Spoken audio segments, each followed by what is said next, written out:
Welcome to Dream Small, where we believe God does big things through the small and everyday faithfulness of His people. I'm Jason. And I'm Whitney. We're a family of 8 who's fostered, adopted, and stumbled our way through learning that small, everyday choices can change lives. In a world that tells you to chase big, we dare you to dream small. Because you know what? It's not about chasing fame. It's about choosing faithfulness. Hey, quick pause before we keep going. If you've been enjoying Dream Small, would you mind following the podcast and leaving a rating or review? That small step really helps people find the show. And if an episode makes you think of someone, sharing it with them means more than you know. All right, let's get back to the show. Well, hi again. It's good to have you here. Thank you for joining us. Jason, welcome. Welcome. I'm glad to be here. Happy. So good to have you here. Happy post-Christmas. Happy almost 2026. Wow. How long does it usually take you to write the right year? Well, I don't write it very often anymore. Like pretty much anytime I write anything, I have to think about what I'm writing. How to use my hand. How do I use my hands? But do you remember as kids how like it was so funny to say, see you next year? Yeah, when you would leave school. Yeah. And now our kids are doing that and it's really cute. They're so funny. So funny. I love kids. So we were actually talking to Benny last night and we were like, man, what do you think we should talk about for our podcast? And that boy, oh my goodness, he was like, well, let me think about it. And Jason was like, well, you don't have very long to think about it. So try to make it quick. And like 7 seconds later, he came up with a great podcast idea. And he said, well, I think you should talk about how different kids need to be treated differently because of trauma or how they understand things. And he goes, talk about Bob. I said, okay, tell me about Bob. He said, well, if Bob was raised having to do child labor, isn't that what he said? Child labor? Yeah. Yes. He said, if Bob was raised, and I mean, who calls their kid Bob? But it's cute, right? I would love to meet a kid named Bob. But if Bob was raised doing child labor, you wouldn't be able to give him chores when he came into your home. And I was like, wow, that is a really insightful suggestion. And he's so right. We have 7 children and they all need to be parented differently, right? So I was like, So we thought about it and, you know, Jason kind of dug into it a little bit more and here we are. Thanks, Benny. Thanks, Benny. It's not, as any parent is aware, even the kids you make, you have to parent very differently. Yeah, like you can't just have one parenting style. Yeah. I think a lot of our... Maybe the last generation, I was going to say, right? The generation that raised all of us meaning around 40. Watch yourself. We'll just say around 40. That generation. The generation who's currently parenting. No, the generation that raised us, they're not parenting anymore. We're talking of, yes. They used... I'm talking about us, the generation that raised us. Us is equivalent to the generation who is currently parenting. Yeah. Well, there's a lot of parents that aren't us. That's true. They're a younger generation. We're the old us. We're the old us, yes. We're on the old end of us. Yeah. Yeah, look at if we didn't just confuse you royally. Yeah, you get it. Maybe. If not, we're sorry. I look at some of my friends who had kids younger. And now they're like empty nesters in their early 40s. They're having the life. I'm like, yeah, I'm going to be 60 with a high schooler. That's okay. I mean, there's something about that. You know, low 20s, get married, have kids. Like, well, I didn't say that. Well, I said they had kids when they were young. Okay. But there's a benefit to it now. There is, yes. Yeah, I didn't say they got married and I said they had kids young. So, in brainstorming about this episode and if we wanted to do it or not, I think we absolutely settled on it pretty quick that we should. And some of the reasons why we think you should listen to this episode and why we took the time to do it are, here's some just high level reasons why. We feel guilty sometimes in having to parent our kids differently. Yeah. Because it feels wrong, right? Like certain kids, there's certain like no nevers, right? Certain things like no one gets away with ever. But then other things you kind of have to let slide. Like some kids you may have to, we've learned through personal experiences, elementary age kids, older kids, they might appear to be a certain age, but you actually need to parent them as if they're a completely different developmental stage. Yeah, that's a good point. I mean, the main example or the main word, phrase, takeaway from this is fair does not necessarily mean equal. Absolutely. In parenting, right? Yeah. And we've had that conversation with our kids a lot. You know, it's come up a lot with our biological kids, like feeling like they get treated so differently. And, you know, specifically our oldest, she feels that we are so hard on her. That's a firstborn thing too, right? That's just not the... Right, because we're also like, well, thing. we are hard on you. And I'm sure every parent with more than one child can understand this. We are harder on our firstborn. She's the oldest. We expect more of her, right? As any kid, as they get older, the expectations go up. At least if they don't, they should. Just as a pro tip for you. Pro tip. As your kid gets older, if your expectations of them are not raising with them. And speaking of pro tips, you guys, we are not the pros. We have a lot of experience. We're to be determined if we've Still done it learning. correctly. Yeah. We're still in the novice section. There's so much to learn. Are you ever not in the novice section of being a parent? Novice? I say novice. I think you did. That's a new way to say That's it. the way I say it. Novice. Yeah. Interesting. Novice. I don't know if it's right. I think or- it's novice. I don't care. All right, let us know what you think. Let's see who's right, because I'm betting I know who's right. So, moving on.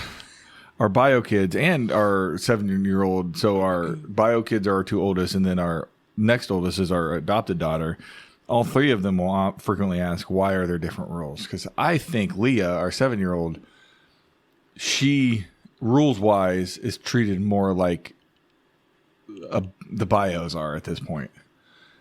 Yeah, she's gone through a lot of development, and she's getting older. Yeah, she's getting older. She's getting more mature. She's having a better understanding. Becoming more mature. She's having more self-control, which means sometimes.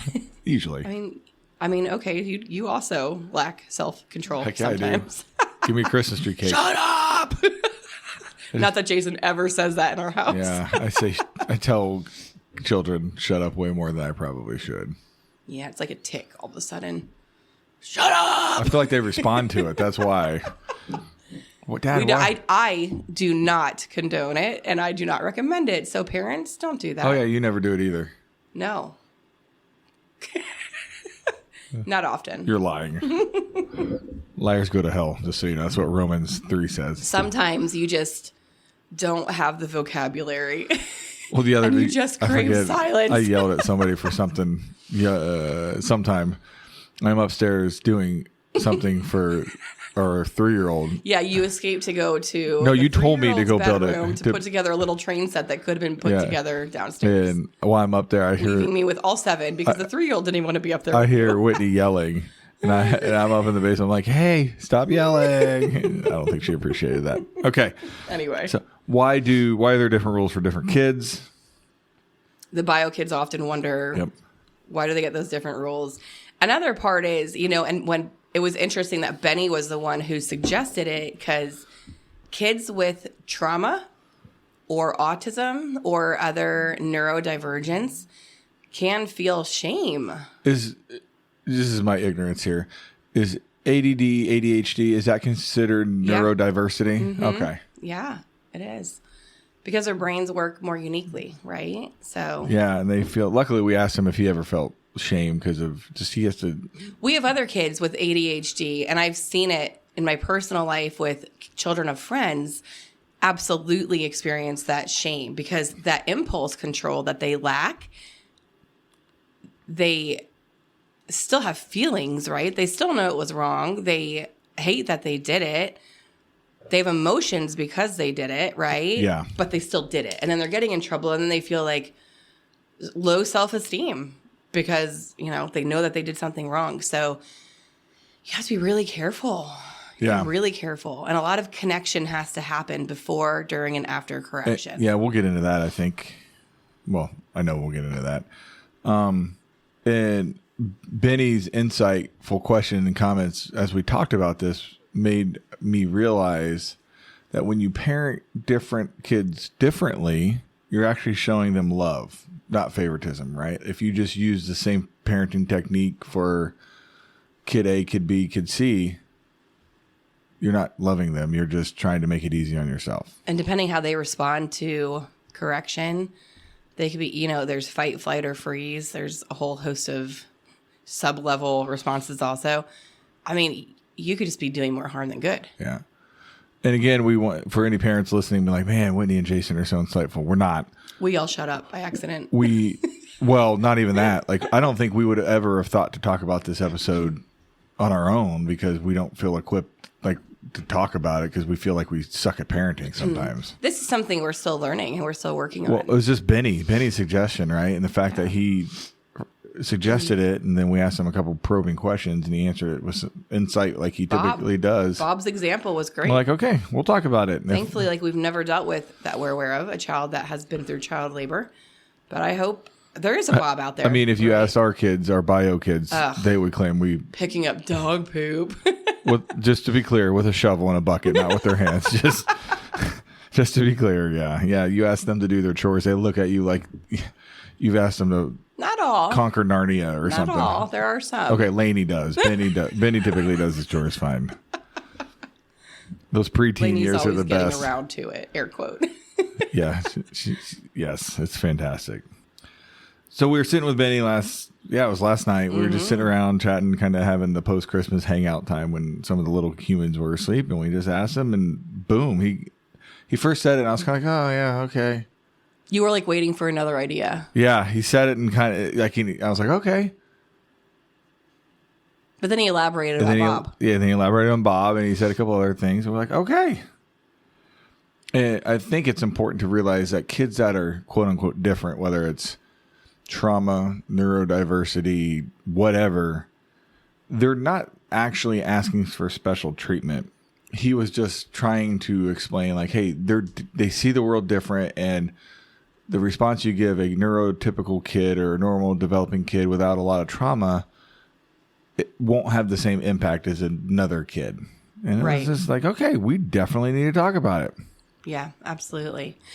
One of the things that I've learned also, I was thinking about a situation yesterday where our 3-year-old son with autism was getting really, really overwhelmed on Christmas morning, all the toys, everything.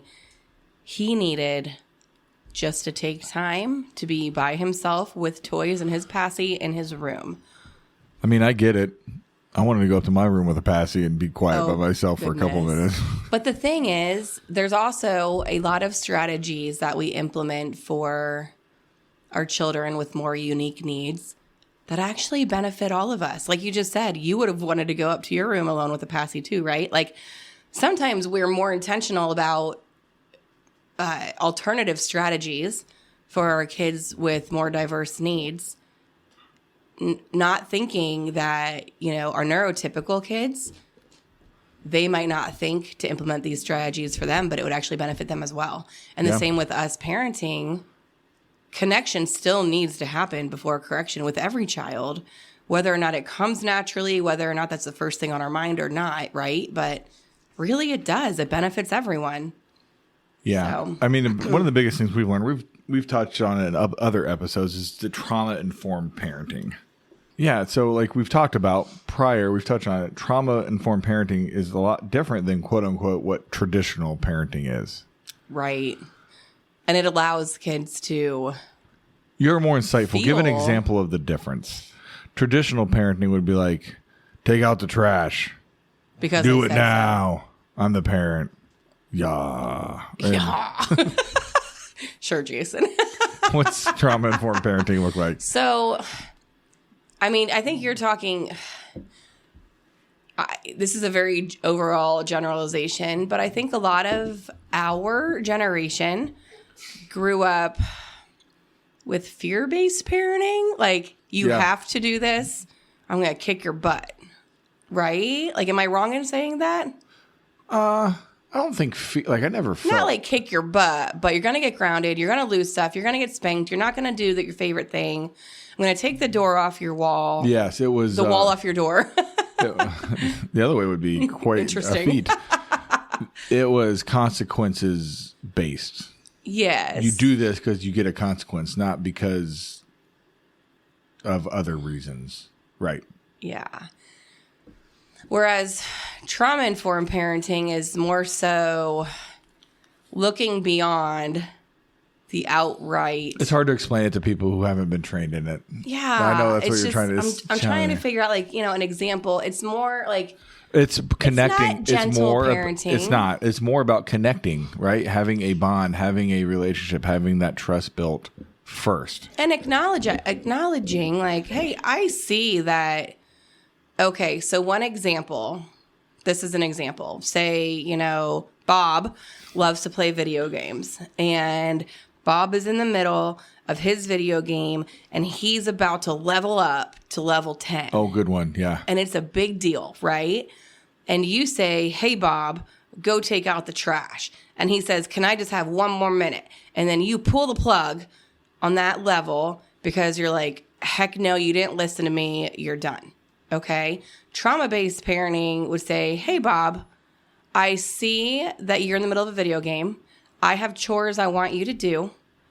You have 5 more minutes, and then you're done. I'm going to set a timer. Yep. If you have 5 more, like giving them a countdown, giving them a warning. Like, and this is something like early on years ago, like I remember talking to you about too, Jason, like especially with Benny as a baby and him knowing that he had autism at a young age. I said he needs to have warnings. And we've pretty much implemented across countdowns and warnings across the board for every child in our home. They need to know what's coming up next. It works really good for bedtimes. It works great for everything. Yeah. Hey, guys, you need to be ready to leave the house in 5 minutes. Hey, guys, you have 5 more minutes, and then we're going to bed. Now, to be fair, that works 95% of the time. There are times where you're like, get your little butt to bed because you're done, right? Like, sure, yeah. And, our oldest, that's what I was thinking of.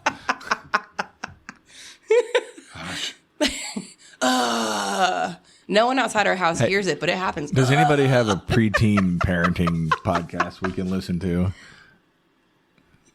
If so, share it. Please share. Preteen parenting podcasts are welcome. Yeah. Or medicine or something. I don't know. Medicine. To reiterate, I think it's unique for foster parents because we deal with a lot of trauma that we didn't cause with kiddos. Yeah, which could be exhausting. Yeah, and frustrating. But for any parent, it's equal rules don't actually mean it would be fair, right? Right. Equal rules in our house would be unfair. So that's why you have to tackle parenting for our illustrious 7 cherubs differently. Mm-hmm. I mean, are there any of them that you can parent similar? No. And there's obviously very clear different parenting styles for different ages as well. That's part of it, right? Like, and like Whitney touched on earlier, just because a kid is in, hypothetically thinking, kindergarten and is 6 years old, and they look that age, but there will be times where you maybe can't parent them like a 6-year-old. As they're that age, yeah. Yeah.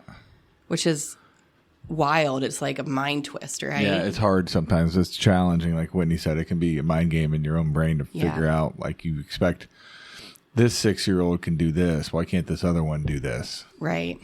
Which is hard. But again, you can't, that goes back to comparing kids too, right? Like, and again, you can't compare kids. We've already done it on the podcast a couple times. We are all created unique and in God's image. And reminding children at whatever stage of development they are, whatever age they are, reminding them that you are created perfectly by God and in His image is huge. Don't compare someone else's weaknesses with someone else's strengths.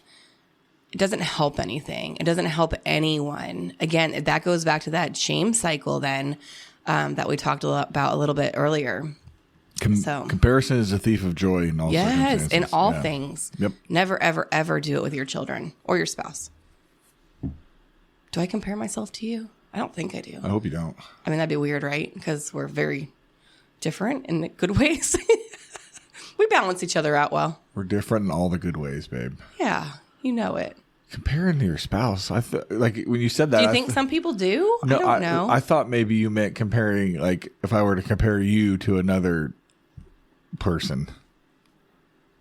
You know what I mean? Like if I was going to compare you to another. Oh, with another woman? Yeah, that's what I thought you were going to. No, I was about to compare myself to you. Yeah, that seems weird. Although Pause for a second. No, yeah. Anyway, moving on. That's enough of that weirdness. Digging in a little more of the parenting with kids with trauma. This is going to be a super high level flyover of trauma. Like super high level. We've been through hours, days actually, of trauma-informed parenting. I actually would love to have I need to do a one of our refresher. child's current play therapists on for a podcast. Should be great. Trauma changes how kids experience authority, connection, and safety. And correction. What did I say? Connection. Yeah. Well, look at me. You're right. My brain.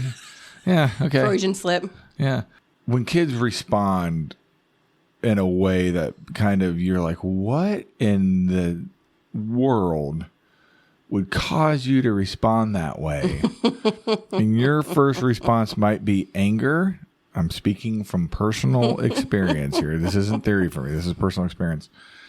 Take a deep breath, pause, and wonder, why would a kid react that way? Yeah. Because they're not most likely doing it just to be a butthead. Yeah. There's some deep-rooted reasons why they're doing it.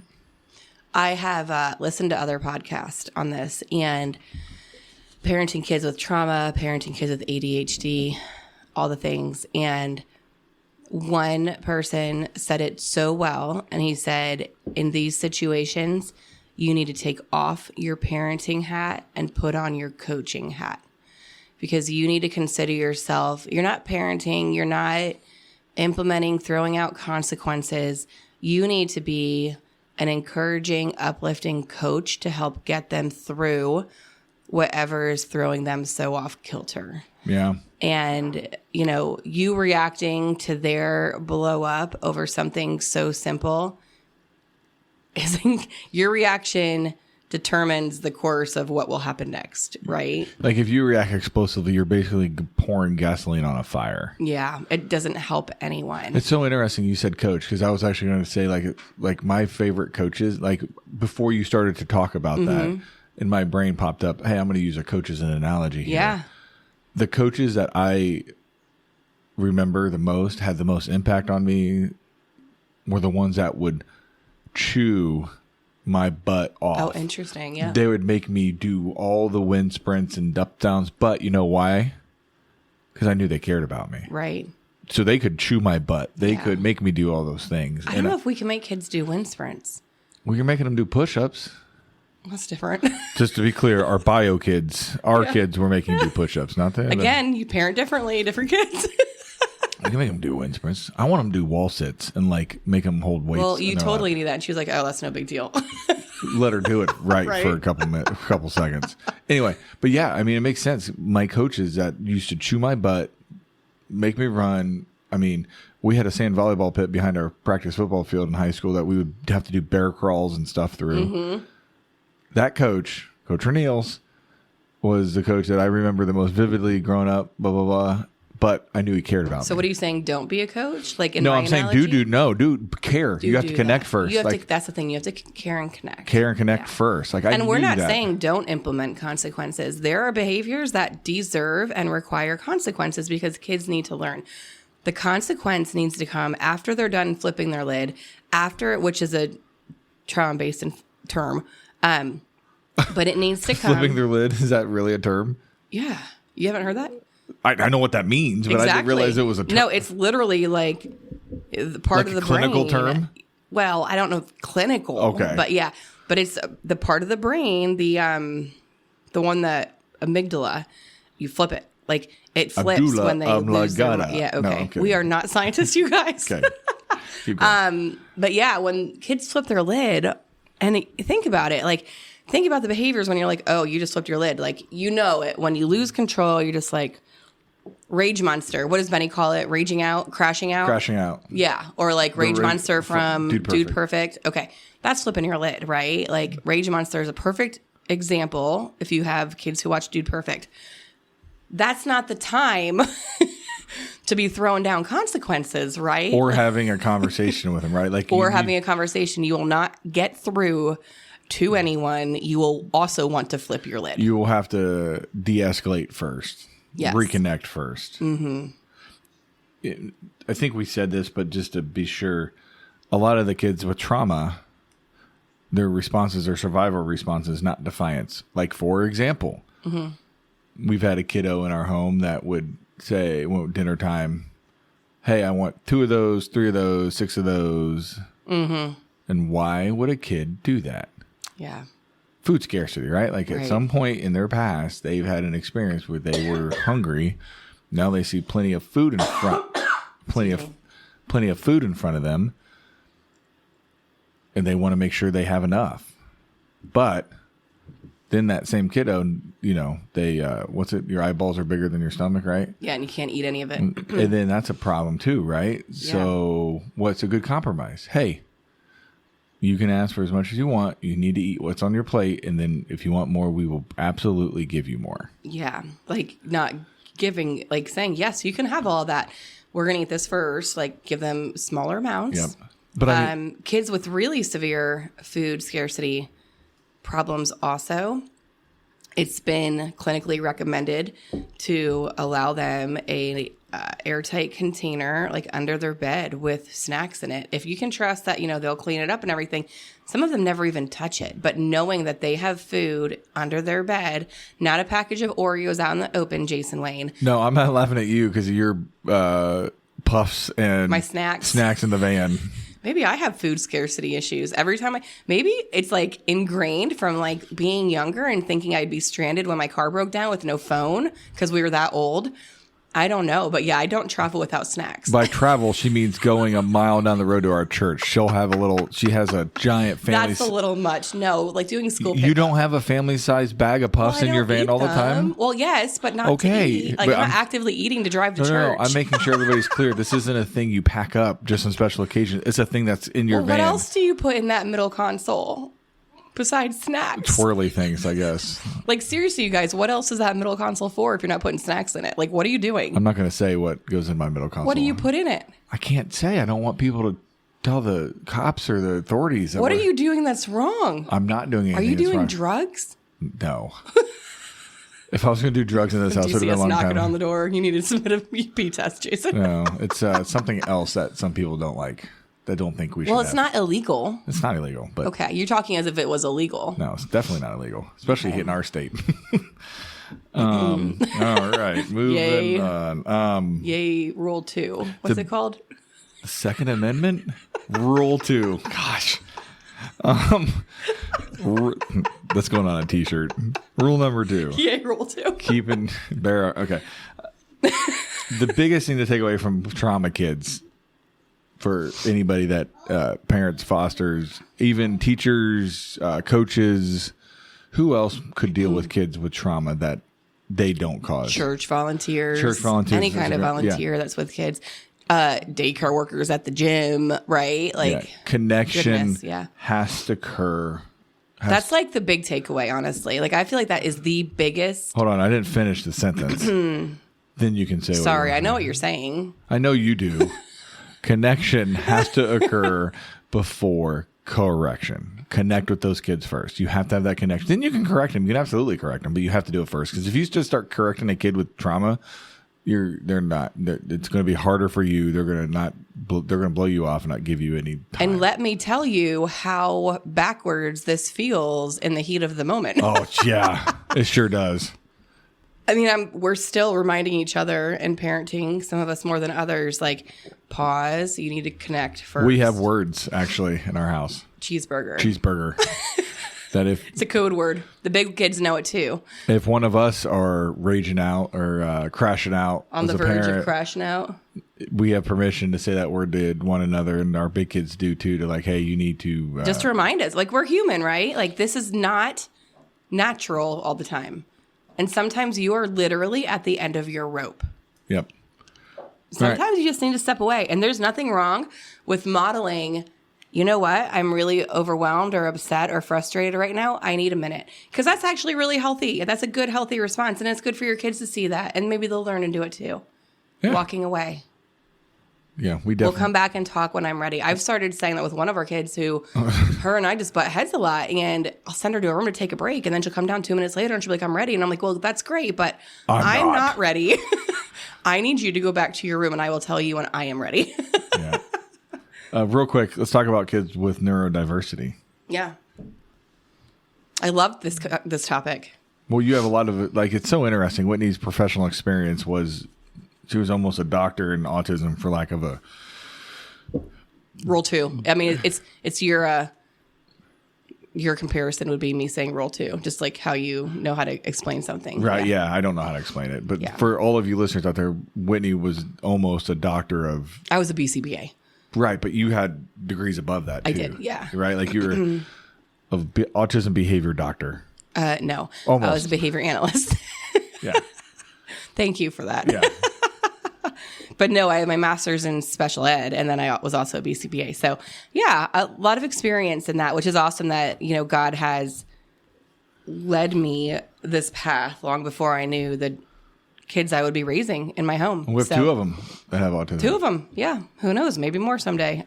God only knows. Oh man, you just brought on more kids to our house. I don't think I did. I hope not.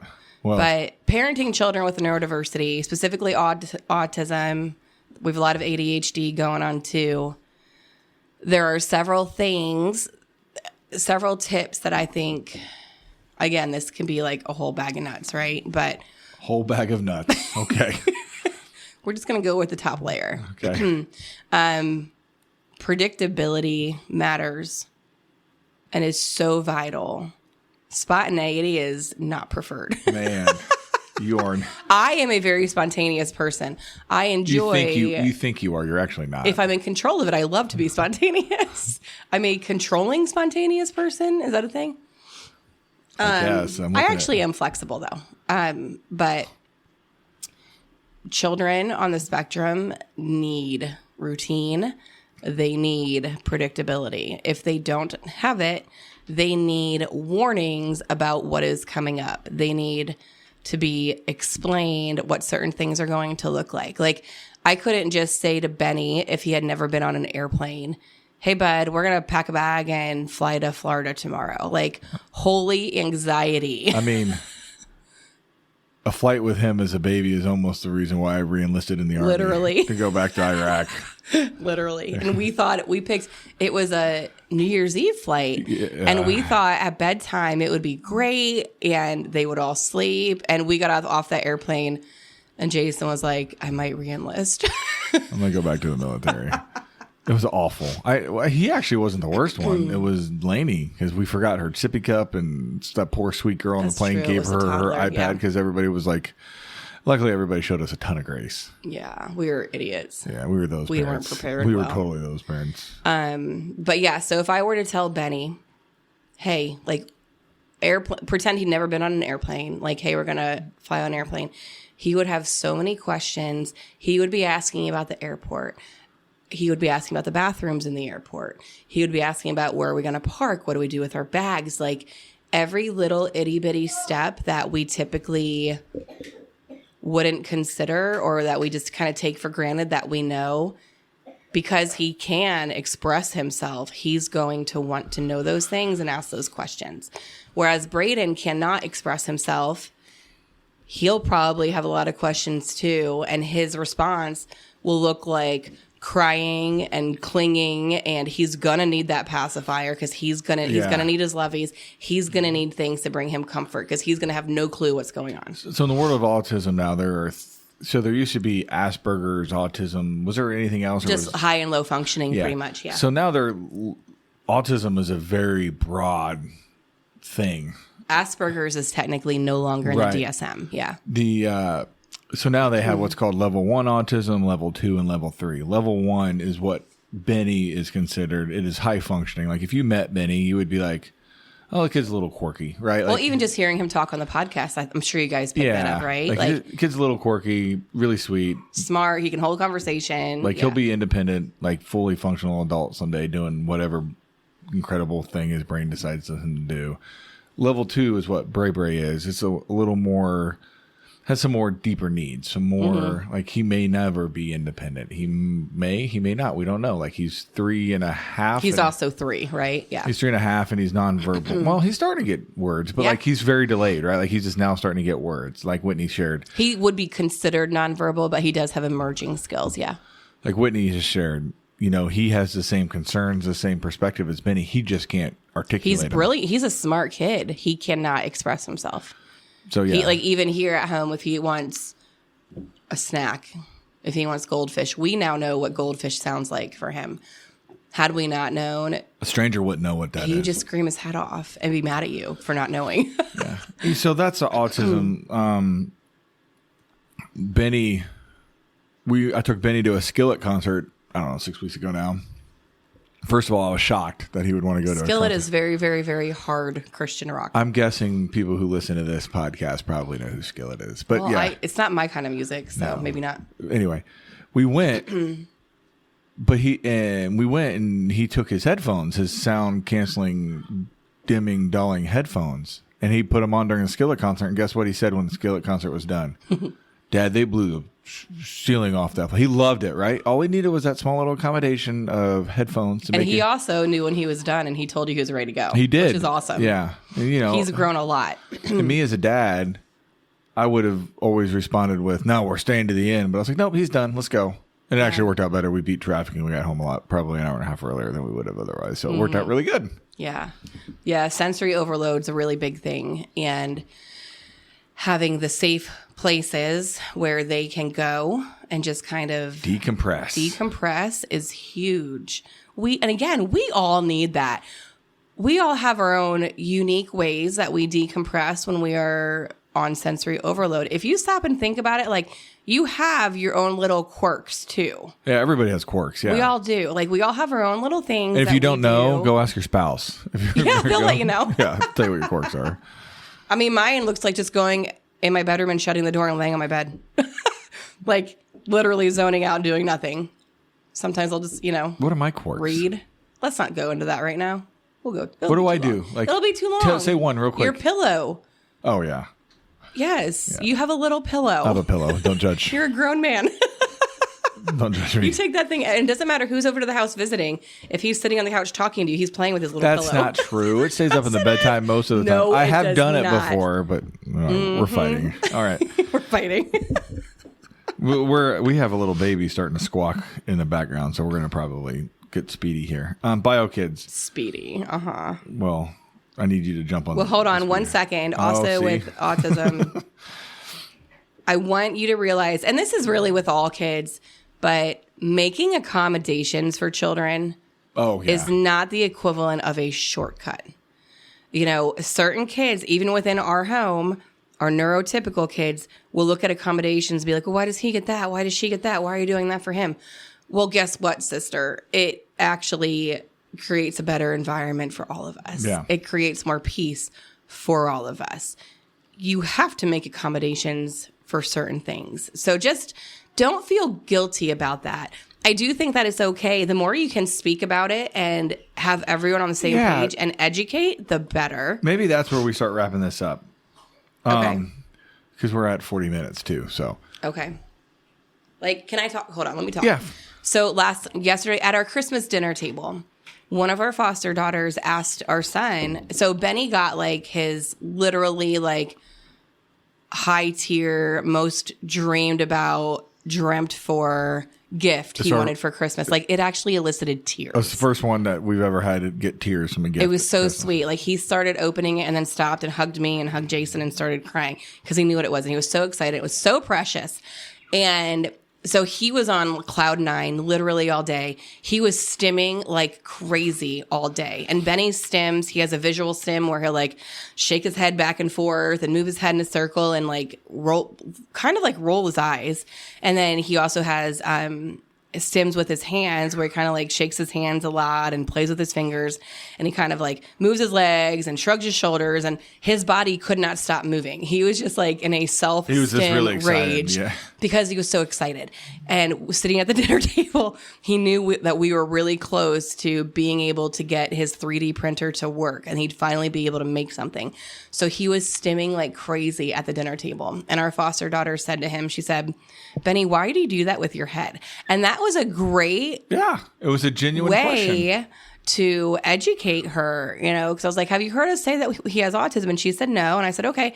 And Benny explained to her, he said, I do this when I get really excited, and sometimes you see me doing this, and sometimes you see me doing that. And it was the perfect way to explain to her.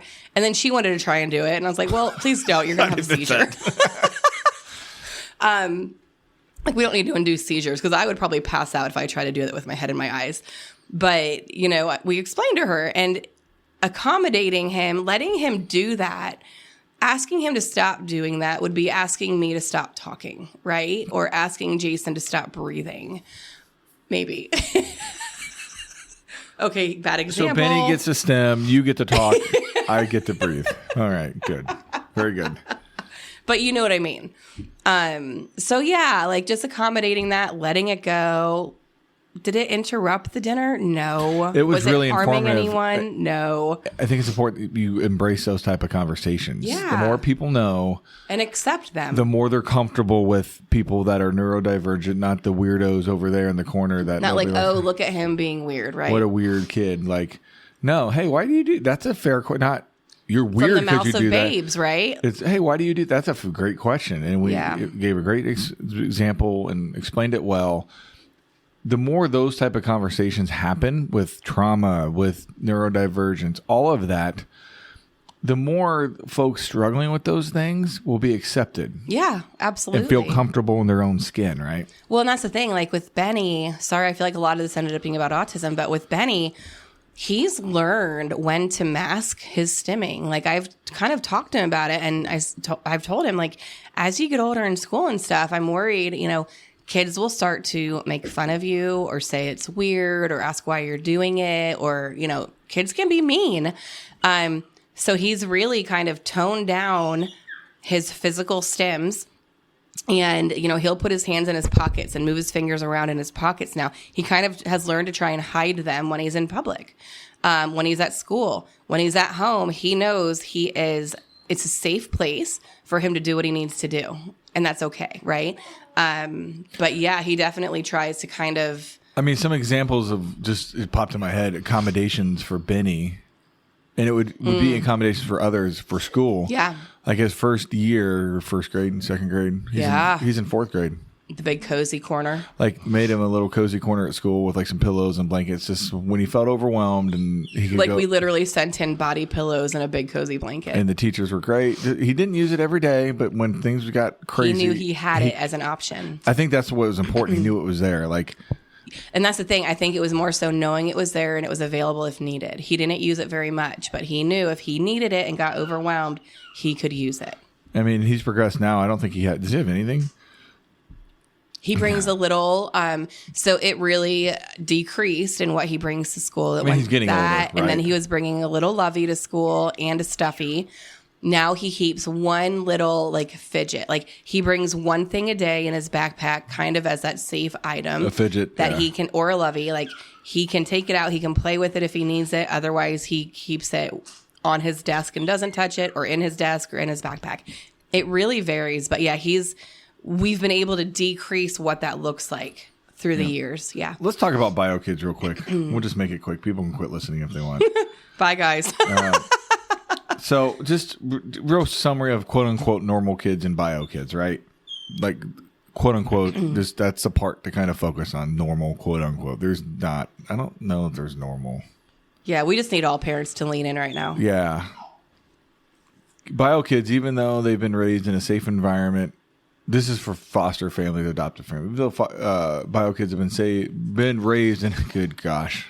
What are you saying? I'm trying to talk fast and I'm jumbling all my words. So slow down. Take a breath. It's okay. Take a breath. He's happy. So yeah, I don't know if you guys have overheard him. Our 5-month-old is chatty in the other room, but he's happy. He's just waking up. Bio kids you've raised, and now they're a part of a foster and adoptive family because you brought in other kids into your home. They may still carry some invisible burdens that you can't see, and don't necessarily can be labeled. We can label trauma, we can label neurodiversity, we can label all these other things. Some of these kids can't. For example, we've had kids come into our home with some pretty unique stories and even scary from some perspectives. Our bio kids have heard what is appropriate to hear at whatever age they are. maybe, or I don't know, maybe what sits with them and they realize, could that happen to me? Mm-hmm. They live with that anxiety. I don't know. What else? It's a really delicate balance on what you tell your bio kids and what you don't tell them. I've spoken with some foster families where they don't tell their bio kids anything about a child's history or the case. And it's each family's decision, right? Like there's not a right no one. rule book. There's no right or wrong. We choose to tell our kids what is age appropriate based on the questions that they ask. And that's kind of that's kind of how I've gone about anything that they ask and anything they want to know about. I'm not going to offer too much information, but if they're old enough to ask certain questions, and I believe that they deserve a response. So our kids do understand some of the stories that these kids come into our home with. And I think it is my personal opinion that is valuable. That helps them develop empathy and understanding towards the trauma responses that they might see in those children. That's why Benny and Lainey are in on our cheeseburger code word, because they also know that there are certain kids in our home that we need to handle with really delicate kid gloves, whether or not they look like a big kid. They help us remember that in the heat of the moment when stuff gets really challenging. So in my personal opinion, explaining that to the kids, helping them understand it, benefits them. Same with the conversation about Benny and autism. I feel like the more they know, the more understanding they are capable of having. And that can also create stress on them and those invisible burdens, because this world is heavy and they're being exposed to a lot of heavy at earlier ages, which I think, they're going to be exposed to it regardless. I would rather be able to expose them at home and help shape their thoughts and beliefs and what we can do about it, and help form that empathy, give them healthy responses. Not control the narrative, but be a part of the narrative with them, yep. Right? So I don't know if I'm kind of getting off on a tangent there, but I think open conversation, the more you talk to the kids about it, I try to have really intentional conversation with the kids every chance I get. We have debriefs, we have check-ins with them, yeah. Hey, here's what's going on, age appropriate, of course. Yes. But, they're just not along for the ride. A lot of, as they have, when they were little, they were along for the ride. But now that they're both older. Yeah. They're not just a playmate anymore. it's their life too. If we were to bring in another kid, we'd be like, hey guys, are you on board with this? And they'd say yes. So we'd have 30 kids if it was up to them. Yeah. They don't have to stay up. But our kids, they have feelings, right? They experience jealousy. They experience grief. They experience confusion. It's our job as parents to walk them through those feelings and to validate them and to talk to them about it and to teach them healthy responses to it. And guess what it also does? It helps them grow in leadership skills. It helps them build resilience. It helps them build a tremendous amount of empathy. It was funny. I don't know who told me. I don't know if I forget who told me. I think it was another parent. I'm not going to say their name. But apparently there's some of the girls and boys in Lainey's grade have a group chat going on their phones. And one of the little girls, harmless, talked about how she got a really cool gift around Thanksgiving, blah, blah, blah. Talked about herself, right? Normal for a middle school kid, mm-hmm. right? Lainey's other classmate who fosters responded with, "Oh, that's nice. My family and I went and served at the soup kitchen or whatever." Right? It's just matter of fact, not a. It wasn't mean. It wasn't mean. It wasn't judging. Yeah. It was just, oh, we did this instead. And seeing kids like that kid and Lainey learn the world doesn't revolve around them. Mm-hmm. Their little hearts are so far better than even ours. You're instilling so many beautiful gifts that they have no idea about. And it's not always easy. No. Good grief, it's hard. No, it's not easy. But man, it's worth it. One Bible story, I'm not going to quote the scripture because I'll butcher it, but the story is when Jesus left, or the shepherd left the 99 sheep to go look for the one. I think a lot of times that's kind of the perspective we need to give our kids in our home. Yes, we love you. The shepherd didn't love those 99 sheep any less than the ones that than the one that wandered away. But that one that wandered away needed him to go find him, right?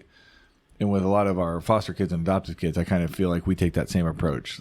Right. We don't love our bio kids any less, but those other kids need us to go do what we need to do. I think that's all we got. And real quick, just to be clear, we're still learning here, Whitney and I. We're not experts. We're not. Yeah, we never want you guys to be like, oh, we need to do this because they said that, or they think they know everything. Because guess what? We are here to tell you we are learning. We do not know everything. And I say that to say, if you have ideas or you've dealt with similar things and you have any sort of things you can share with us, please reach out to us on the podcast, socials, on our emails, any of that, and to connect. If you're more trauma informed than we are, come and talk. Like, let's bring you on the podcast. I would love to educate more people as much as possible. Yes. And if you have like real life experience, there's open invitation to anybody that has real life experience with stuff to come on. We might vet you a little bit first. I mean, I didn't say you're on. I said there's an invitation. Oh, okay. Like, we'll talk about it first. Yeah. So yeah, we miss it. We get it wrong. Still, we sometimes get it right. Your mom would agree with that. She's around us more than anyone. Yeah. Yeah. But I think she'd also agree that we're trying, and she sees that. We love our kids. That's the most thing. Absolutely. While we're talking here, if you're not following us on wherever you listen to us, please follow the podcast. If you would give us, if you can, on the platform you choose, a rating and a review, that is helpful. That helps other people find our show. It gives our show more credibility for somebody who might be looking for a podcast about crazy foster parents. Yeah, and thankfully lately we've had several people reach out to us. Several men, which has been really cool. Which is awesome. Yeah, that found our show through the podcast. Yeah, it's been links or whatever it is. So not social media. So if you're sharing on social, please do, because we're so close to 500 followers, which is super fun and exciting, and it's just a fun little, tick mark. It's steady growth, and and I don't really care about the growth. The important thing is we've gotten some messages from people that indicate that's where I was going. Yeah, that why we're doing this. Like, we have couple guys reach out from the foster care side of things to say, hey, thank you for what you're doing. It's really resonated with me and helped me. And it's been incredible. Yeah. We also shared a friend locally, kiddo, experienced something similar to Lainey's, and they shared, because of our podcast and Lainey sharing her story, it gave them a little piece and gave them what to do. So they were able to respond quickly. Yes. Yeah. With her tonsil hemorrhage. Yeah. Yeah. Which was awesome. Yeah. Which is why we're doing this, to help people. Yes. All right. Thank you, guys. I hope you found this episode slightly valuable and you're leaving with the knowledge that we are still learning, and Happy New Year. Happy New Year. Keep dreaming small. Thanks for listening to the Dream Small podcast. If you're listening on Apple Podcasts, please tap that follow button and leave us a review. It helps other people find my mom and dad's show. If you're on Spotify, please give my parents a follow and a 5-star rating. And wherever you listen, don't forget to share the show with a friend who needs a little encouragement today. You can also follow us on social media to stay in the loop. Instagram at Dream Small Podcast, Facebook Dream Small Podcast, and Twitter X at Dream Small Show. Or email us anytime at dreamsmallpodcast@gmail.com. We love hearing from you. And remember, just dream small. See you next time.